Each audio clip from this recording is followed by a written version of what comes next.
So now let's see how we can create a slow or fast motion effects inside of guided edit mode. So in order to create a slow or fast motion effect, I'm going to go around and go to guided right here. And it says create slow or fast motion effect right here. If I were to go around and click right here, then I can go around and click on add media over here just like this. And then I'm going to go around onto files and folders.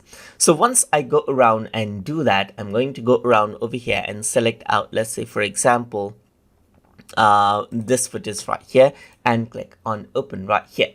And now what I'm going to do is I'm going to add this in onto video track 1 just like this. So it says add dynamic effect in your video right here. So it's time remapping tool. So let's get started. So let's just click on next right here, and it is telling me to go and open up the tools panel, and here it is telling me to add in time remapping right here. So once I do that, it opens up the time remap and it says move the playhead to where you want to start the change the speed of the clip. So let's just say right around over here and click on next right here. So it says add in a time zone right here just like this. So you can just go around and expand out the time zone.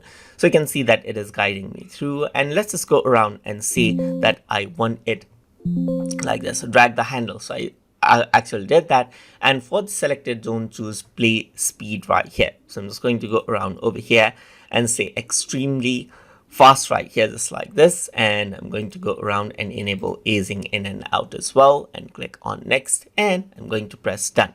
So now this is what you have. So if I were to press the play button, then what happens is that after a certain while it speeds up right here just like this, and it slows down again just like that.